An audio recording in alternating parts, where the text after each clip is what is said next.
嗨，大家好，我是躺平叔，今天是2026年7月3号。这一期咱们讲个故事，跟佛教、跟法事有关。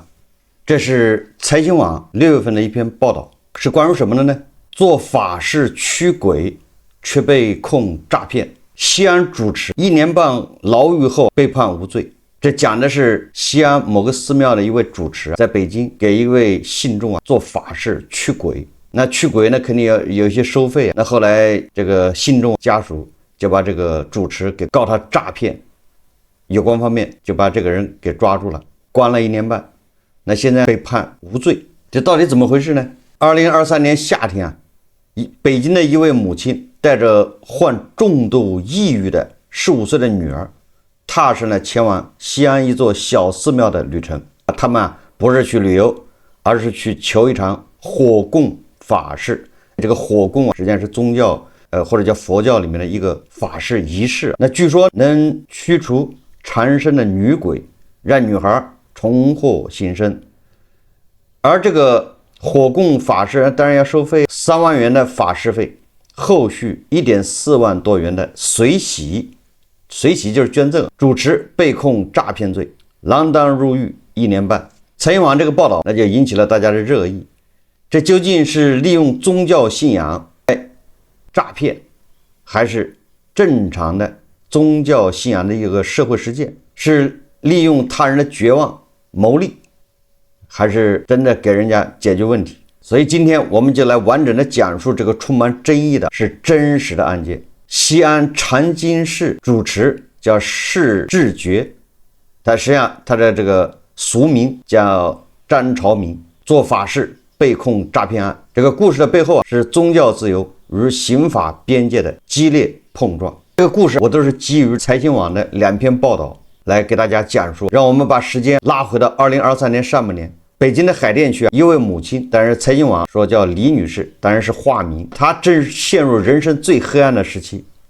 她的女儿华华就当时已经15岁了，长期遭受抑郁焦虑的折磨。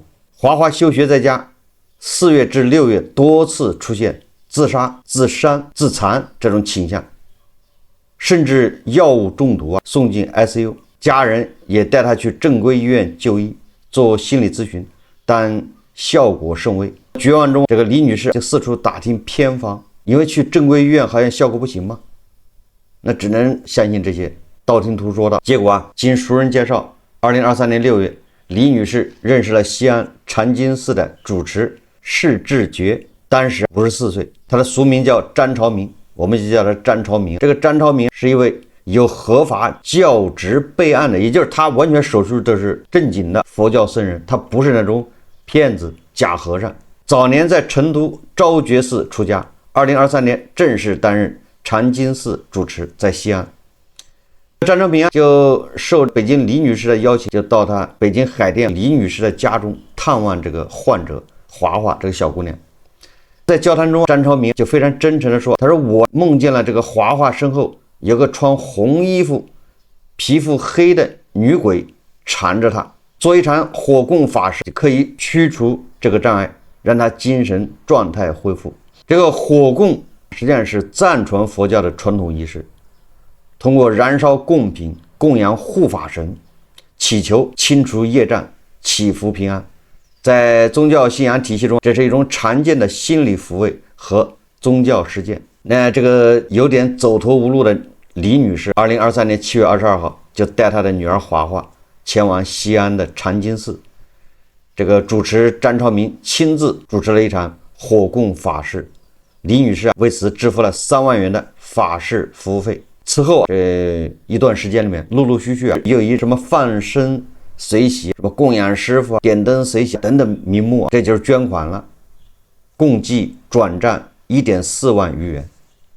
那这一共花了4万多。华华在2023年10月至2024年6月间，还多次到长金寺挂单修行，有寺庙里面的弟子陪伴照顾。期间，华华的抑郁症状一度明显好转，这曾经是好转一段时间。这个李女士还多次在微信中感谢这个主持张朝明，说女儿状态不错，有进步。那故事到这里似乎是一个很温馨、温暖、宗教帮扶帮助案例。绝望的家庭，绝望的李女士找到了心灵的寄慰，而女孩的病情缓解，寺庙也获得了合理的捐赠。但是故事没那么简单，命运总爱转折啊。2024年6月，长金寺弟子发现华华私藏刀片。这很多人不知道，精神出问题的人藏刀片、藏针，他有的时候是自残伤自己，有的时候他想象中是保护自己的。这个精神分裂的人或者精神有问题的人，他认为他有叫什么迫害妄想症，就是什么情况都有，所以他就会藏这个刀片。我为什么知道？那是因为我见过啊。好，长金寺的弟子看见华华随身藏着小刀片什么的，也知道了，赶紧帮他把这个刀片给收起来。结果双方发生争执，华华情绪再次恶化，病情反复。李女士与张超明的关系急转直下，她开始质疑火供的效果了，有4万多5万块钱花了，结果孩子还你看好没2-3个月缓解了，现在又恶化了。所以他这个时候他就认为是张超明虚构女鬼骗钱。但是这里面恐怕还有其他的矛盾，对华华在那儿修行是不是导致恶化等等，或者是生活上照顾是不是有微词等等，这反正是矛盾就激化了。2024年8月，李女士向北京市海淀区警方报案，控告张超明利用她为女儿治病的迫切心理进行洗脑和诱骗。警方迅速立案。2024年8月16日，张超明因涉嫌诈骗被刑事拘留，9月14日被批准逮捕。这一刻，宗教事件竟然变成了刑事案件。张超明被关押在看守所，度过漫长的548天。他从一名合法登记的佛教主持变成了诈骗嫌疑人。2025年4月18日，北京市海淀区检察院提起公诉，指控张超明诈骗4.4万余元。那这个张超明他也请了律师，这和尚他并不能无法无天，是不是？和尚打伞无法无天，实际上现实中做不到，他依然归法律管。那既然涉及到刑事诈骗，所以张超明就为自己请了辩护律师，双方在庭审中就开展了辩论。公诉人认为张超明虚构华华被女鬼缠身，虚构事实，对不对？火供能驱鬼治病，诱导被害人陷入错误认识，交付财物，那这不就是符合这个诈骗的特征了吗？诈骗就是以非法占有为目的，虚构事实，这就是诈骗案的要素都有了。但是张超明他在法庭上他辩称，他说我真诚相信火供能缓解华华的精神状态，我从未承诺100%治愈抑郁症，梦见女鬼是我的宗教体验，不是故意编造谎言。也就是说，公诉人说你指控他虚构华华被女鬼缠身，他说他梦见了女鬼，你这不是虚构的吗？梦当然是虚的，虚构，对不对？梦能是事实吗？但是这个长金寺的主持张超明说，梦见女鬼是我的宗教体验，我就是梦到了，我梦到了，那就是宗教里面佛教的梦，它就是生活的一部分，它就是现实社会。他就这么解释啊，这不是我编的，我没做这个梦，我非要编我做了这个梦，大家去体会吧。我这个梦是真实的，我确实梦到了。好，辩护律师范晨，他是个知名的刑事律师，他的观点就成为了庭审的一个焦点，一个绕不过去的一个坎儿。他认为佛教认为宇宙有3界6道，鬼神是轮回中存在的形态，佛教讲究6道轮回，是吧？那这个鬼神在佛教里面是正常的，这个常态。将梦境视为预言并阐释，是佛教信仰体系内的常见表达。那佛教它就是讲这些东西啊，咱们的法律又没说佛教是违法的，对不对？在佛教里面就讲这些东西，鬼神还佛，对不对？好，第二个他说最核心的问题就是刑法说不能对个人内心的宗教体验进行真伪判断，如果把基于信仰的宗教话语认定为虚构事实，将严重干预宗教信仰自由，这是宪法保护的宗教信仰自由。而这个张超明人家是依法备案的教职人员，也就是他是合法的，他是有手续，他不是那种自称我是佛教弟子，什么道教什么什么弟子，人家是有合法手续。国家有关部门认证的，手上有度牒，是吧？就这意思，和尚。那么其行为属于宗教活动，而非诈骗。实际上这里面，我认为一个最主要的问题就是谁主张，谁举证，应该是这么一个法律这个叫原则。你主张它是虚构事实，那你得举证。那现在问题就是公诉方、公诉人，你认为张超明他是虚构事实，他的梦是假的，那你怎么证明他没做这个梦？张超明说我梦见了那个女鬼缠着华华，那你公诉人你怎么证明我这个他没有做这个梦？如果他没有做这个梦，那他就是诈骗。也就是你看律师的解释，他的辩护观点就是到这儿。公诉人说那梦都是假的，那就不行了，对吧？那你就掉入人家的逻辑陷阱了。梦，人家梦是佛教，是这个宗教信仰里面的一个构成部分，人家主持是合法的，宗教自由这是宪法保护的。那这个梦境、鬼神这些东西都是宗教里面的一部分，你怎么说？所以这一下就卡在这儿了。那你除非公诉人能拿出证据说他根本就没做这个梦，那叫虚构。张超明一口咬定我就是做了这个梦，那你说怎么取证吧？未来脑机接口有可能解决这个问题。这个有待于马斯克努力把你脑子里那个数据给你存下来，去公证。这里到时候再一查，你根本就没做这个梦。那么还有一个争议的焦点，就是这个44000块钱费用性质是什么？那公诉人就说了，这3万元是法事服务费，属于诈骗所得。后续的这个14000的捐赠、什么随喜都是骗局。辩方认为，这个被害人是完全民事行为能力人，自愿支付，属于宗教随喜捐赠。佛教寺庙有明码标价的法事项目，捐赠属于寺庙维护和赡养僧众，并非个人挥霍。什么意思啊？人家律师说了，西安禅净寺人家上面明码标价，就墙上贴着每一项法事的收费，比如说火供收3万，这个收多少，那个时候人家明码标价，童叟无欺。这第二个，你捐赠的那个钱并没有张超明个人花了，张超明拿这个钱他没有用个人挥霍，而是用来他禅净寺的寺庙有很多老和尚，很多寺庙都是自负盈亏，是吧？那国家不可能给他拨款，就拨可能也拨不了多少啊。寺庙都要自负盈亏，都要赚钱的，你养活那些人，他还发工资，所以信众捐的钱全部用来养这个寺庙的僧人了。这钱你可以查，并没有像谁那个大和尚是吧？我老乡啊，在少林寺的大和尚，我这拿着钱去包二奶去了，养情人，没有，人家的账你可以查，就这一次没有个人挥霍。说张超明个人账户收款是因为寺庙当时无对公账户，后来开了对公账户，没有对公账户，所以用张超明个人的微信来收款，但是那微信转账记录都能看到钱款去向清晰，用于正当用途，也就是寺庙的维护运转。庭审中双方激烈辩论2次，也就是2次开庭，2025年10月21号还有31号。张超明也向法院出示李女士多次感谢张超明，称女儿有好转。2020年2月15日，张超明取保候审，回到西安继续修行，但是他已经回不到禅净寺了，因为他已经被坐了500多天的牢，所以他回到西安之后，就在禅净寺边上租了一个民宅，在那儿修行。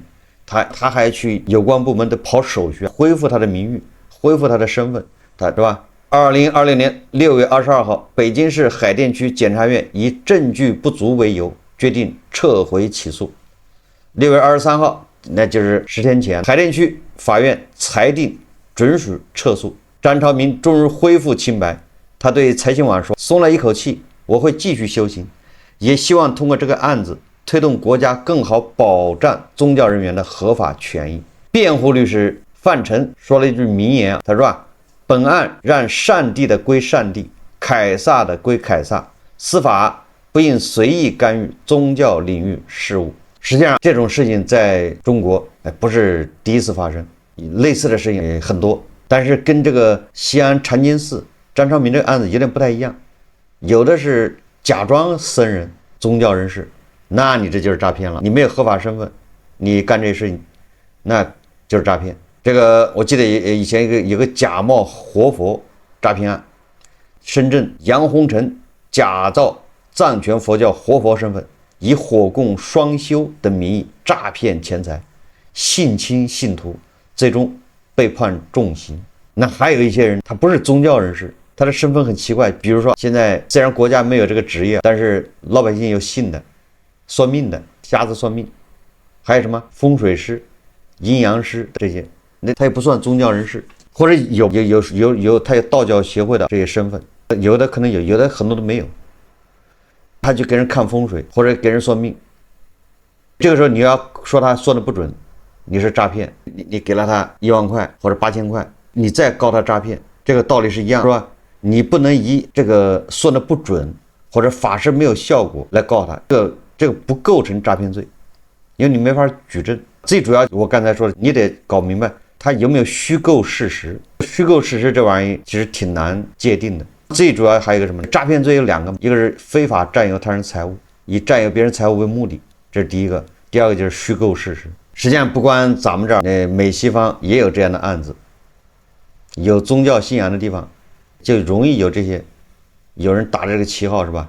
诈骗、行骗。看完这个故事，我也聊聊我的看法。首先，在10几年前，现在怎么样我不太清楚。大家其实在网上可以查，对不对？10几年前，网上有个梗嘛。说光北京的朝阳区就有10万仁波切，那个仁波切就是藏传佛教里面的导师还是僧人，一个朝阳就有10万仁波切，那显然很多人都是东北人，但是这里不是地域黑，确实东北人多啊。有那么一段时间，藏传佛教在北京还非常火，有信众，我还有同事，他们信起来就5迷3道的，他还要去机场接这个叫上师，他们叫上师仁波切，接回家供养。作为非宗教人士是很难以理解这些事情的。我说这个什么意思？就是说在京城，它实际上还有这样的气氛。一个朝阳就有10万仁波切，虽然夸大了，但是你足以说明这个严重程度。第二个什么？第二个就是当人走投无路的时候，他那就秉着一个叫宁可信其有，不可信其无，自己条件能够达到的时候，那他一定会去这么试。这个就是这样。就我身边有朋友就是这样的，至于有没有用，那完全是叫心理安慰。你心诚则灵，你坚信，你深信，你感觉好像有用。如果你对什么叫信仰，仰是仰望，仰是什么？不容一丝亵渎。你在晚上你还要怀疑，你根本就不能怀疑，不能有一点点犹豫，不能有一点点亵渎，不能有一点点的质疑。信那就是信奉，信。所以说一旦是信仰，那你是信的越深，你感觉效果越好。你的效果不好是因为你信的不深。这些东汉末年粘脚黄巾起义，当时老百姓叫瘟疫，就各种病本来就饿，然后还加上瘟疫，所以说死的人特别多。然后粘脚说我有药，他是什么药？实际上就是符水，把那个符念咒，一烧成灰，倒在水里面，大家一喝，总有人不死的，对不对？不死的就是灵了，这个药管用。那大部分人还是死了。那死的人什么？死的人是因为你不信，你信的不够深，你心不够沉，所以你就死了。这药对你不管用。你看看，这你还没办法辨真伪，是吧？没有办法证伪，所以一下他那个药就把他有救世良药，实际上搞点粮食一吃就好了，让他吃3顿饱饭，营养跟上了，体力恢复。这就跟口罩期间张文宏是吧？那医生说的，你不要喝粥，不要整这乱七八糟的。鸡蛋加牛奶，蛋白质跟上，身体就恢复了，自然就好了，抵抗力就好了，是吧？是一个逻辑。那时候没这么好的条件，那你就那些什么，反正你只要能吃饱，自然就会好，是不是？搞粮食给他吃，这是正经。但是咱们说远了，也就是说，有很多人他走投无路，他就会相信这个4万块钱，正好他也有，是吧？觉得这个费用不多，所以很多人他就会走上这条路去试，因为他到医院看没用，看不好。那这个抑郁症就是这样，是吧？那第3个是什么？第3个就是我想说的就是抑郁症。我经常在节目里面直播的时候，我经常说我是不厌其烦。我记得我对好几个问题是不厌其烦，每次反复强调。一个就是骗你的人可以，不能骗你的钱。第二个什么？第二就是要交社保，这是你唯一的能跟胡一静老师一起沾点光的事情，唯一的。虽然这个光也不是特别公平，不是特别的让人满意，但是他好歹是对吧？是你跟他一起有沾光的机会。很多人不理解，不强求。第3个就是关于心理疾病，我看有很多人到目前为止，我反复强调，照样还很多人根本不理解这个，因为抑郁症就是矫情，抑郁症就是压力大，他就是压力大，他学习压力大，工作压力大，这个压力大，那个导致抑郁症。它不是，实际上这都是错误的。抑郁症是个病，你要到正规医院去治，要吃药才能解决。你看这个华华吃药都解决不了，最后只好靠做法事。抑郁症不是说你自己坐那儿调节一下，谁给你心理暗示一下，宽慰宽慰，你的病情就好了。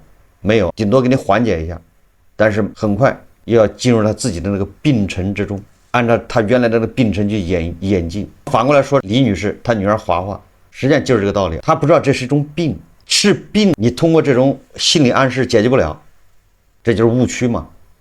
佛教宗教仪式这都归属于心理暗示。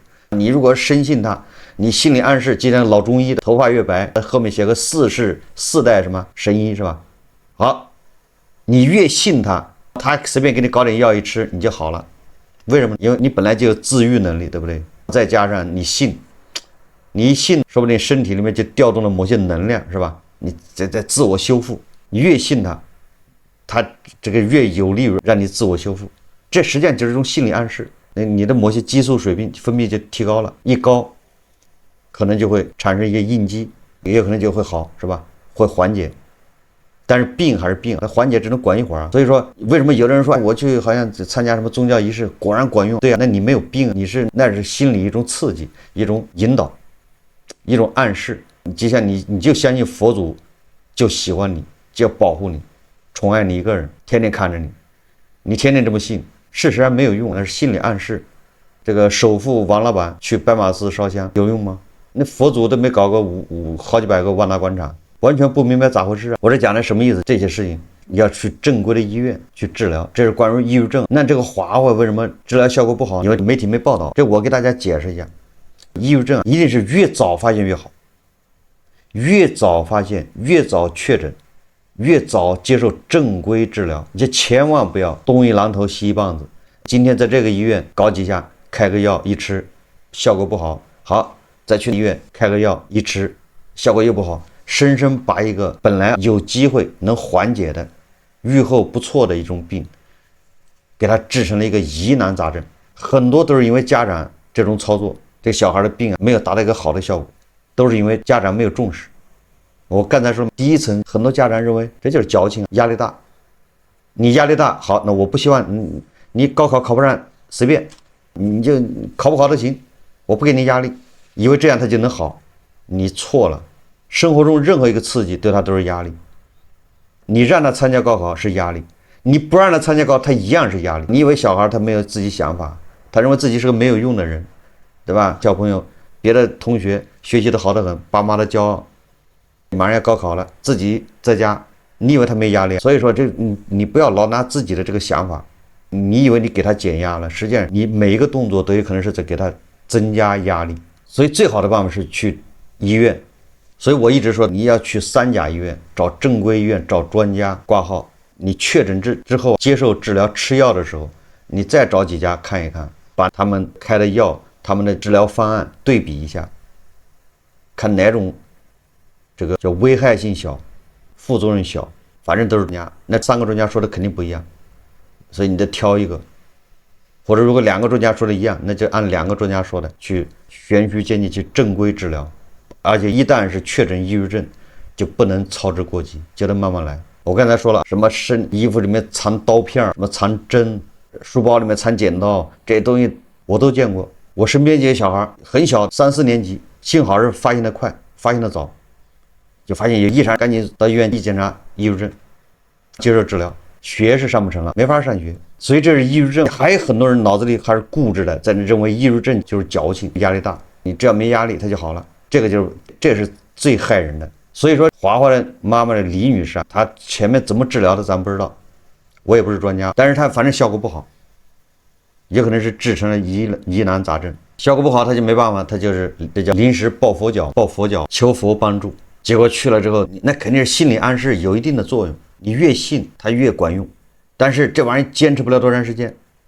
所以说李女士前面说效果不错，后面也说你诈骗，为啥？实际上他没有断根儿，没有治好，只是心理暗示让他缓解一点点。后面矛盾冲突来了，你为了刀片的事情，那么反而刺激了他的病情就加重，又回到原来轨道上。没有治断根儿，而且不可能治断根儿，给你做成法事就能断根儿，那是心理暗示。所以，那李女士一看，我的钱花了，我对你寄予厚望，结果你这效果这么差，加重，所以就告他，觉得他是诈骗。身边这种事都有。我在以前节目说过的我的经历，我在去浙江台州去玩，也就是到一个寺庙里面游览，我们4个人进去，门口的主持，我也不知道是不是主持，我都不知道他是不是正经和尚，但是他穿着袈裟在寺庙里面。那个寺庙是小寺庙，人不多，就几个人。我们4个人一去，他就特别热情，上来就是施主，又是给我们介绍，又是领路。那里面几个和尚，但是我看就他一个人穿袈裟，所以感觉他像是方丈或者是主持，你知道吧？他也没介绍。我心想，有人带着介绍，那不挺好的吗？听他怎么说，对不对？就我们4个人就跟着他，他就在那大堂里面先说这是谁，这是谁，再给我们介绍怎么来历，这是哪个菩萨。说就把我们带到旁边一个小房间，小房间里面有一些佛像，在那说今天说我给你们这个正好什么，就像618大促销一样的，类似这种概念。今天什么一个法会，什么我给你们一个人一段什么经文还是什么东西，或者咒符咒，说消灾免灾。那我们想好，就站在那就开始念念有词，搞了几张纸，念念有词之后，让每个人塞到自己的手心里面，抓紧了。我站第一个，就开始就问我，他说你贵庚？我假装不知道，我说什么意思啊？他说你哪一年的？多大？我就知道了，这对吧？那咱行走江湖这一套明白，我马上就知道他肯定是要搞诈骗。我说你猜，你看我像多大？属什么的？他看了半天，我看你红光满面，印堂发亮，应该没事，你走，就让我出去了，我就出去了。好，那这第2个人吗？好像是香港大学的博士，是香港大学还是反正香港的一个大学博士，是什么大学我都忘了，也或许就是香港大学，我记得不太清楚了。也是安徽人，是我老乡。他是第2个，我出来我就在外面乱逛，是吧？逛了一会儿，怎么还没出来？正纳闷，这哥们出来了，手上抱着一捧香，这挺长的，在那儿挨个点，点完了在每个那个神像面前插，给供上。我说你怎么还有香？他说花钱买的。我说多少钱？好像我记得好像是300多，反正我是这因为年头有点久了，多少钱我也不记得，反正300多我记得。我就我靠，你有病！我300多买这香干啥？他说我这个身体不好，说什么的，我感觉好像是的。他说买这个是消灾的。我说你不上当了吗？他说他那意思就是300块钱，反正也不多。被他一说啊，心里有事，感觉还是花300消灾比较好。等到第3个朋友出来，那第3个人更惨了，也是个博士，好像是。他出来就花了600多买的香，那香更长更大，出来挨个点，佛在面前插。到了最后一个人那更狠了，最后一个人花了900多。我问最后一个人怎么说的，他说不仅我有问题，我的全家都有问题，父母好像身体也不行了。我说这太狠了，这种情况你要说他诈骗还对吧？你还告不了他，你报警都没用，你报警警察都不去，这不你是自投罗网对不对？我很小的时候，我大概是还没上小学，或者是上小学1年级。大概那个时候，或者比他还小，记得不太清楚。我们村那村长他们家就在村长，我说他们家有5、6室，好像是半自动，还有一只春红娘，就没事经常去他，因为他儿子跟我好像小伙伴，经常去他们家玩，就他们家门背后，房间门背后就放着2把，没事就抱出来玩。我们有一个邻居家，我们的农村叫过阴。过阴就什么意思啊？请一个人来，你家里有事，家里人什么有解决不了的事，就类似于李女士这种，家里有病人治不好的病呢，或者家里有灾乱七八糟的，那时候就不是请人做法事，做什么火供，是有一个叫阴阳人过阴，也就是他能到阴曹地府跟死去的人对话，他能见到死去的人，就这意思，叫我们那叫过阴。小时候现在没有了，好像也是的。我就特别喜欢看这玩意，你知道吗？觉得好有意思。一个人坐在那儿，说呱呱就口吐白沫，而且就是手舞足蹈往地上一躺，是吧？有点像那个东王杨秀新，是吧？而且开始在那儿不知道他嘴里说啥，反正还有个人翻译，应该别人有一个翻，我记得旁边还有一个类似翻译一样的啊，说他说什么，反正他嘴里咕咕叨叨说什么，反正我那时候也是小孩，本人就听不太清楚，听不明白。旁边有个人翻译，他说什么？跟那个主家说，他问了你们家是不是有个是什么人？前几年死了。那主家说对，那边人家他说了脱花了这一套。有一次啊，那个人正在地上口吐白沫，正在说话，我们那个村长来，在那一站，给我快起来，不起来把你抓起来给我走。人马上就恢复正常了，把嘴一抹起来，灰溜溜走了，也不过阴了。这是我亲眼所见，知道吧？最后我想说的是什么？最后我想说的是，大家还是要小心，人在困境的时候，尤其是经济现在下行不太好，大家压力都很大，你就很容易进入这样的一个误区，相信这些乱七八糟的，认为他能帮你解决问题。所以我们要警惕，因为我们每个人都会遇到困难，各种各样的困难。你遇到困难，对吧？也要相信科学，不要最后了，或者是你困难没解决，被这些人搞一刀，没必要。有人失业了，有人按揭贷款还不上，本来就压力大，再加上一生病，这个病一时半会治不好，他很有可能就开始找什么这个大仙、那个跳大神的、这个过阴的那个大师。你一旦信了，那你的钱你就上套了，你的钱你就一直随喜，完了法律还拿他没办法，抓不了他，那你怎么办？所以我们越是形势不好，越是经济不好，越是遇到困难，我们越要冷静。好，这期节目我们就聊到这里，感谢大家收看。如果喜欢我的节目，欢迎订阅、点赞、评论，谢谢大家。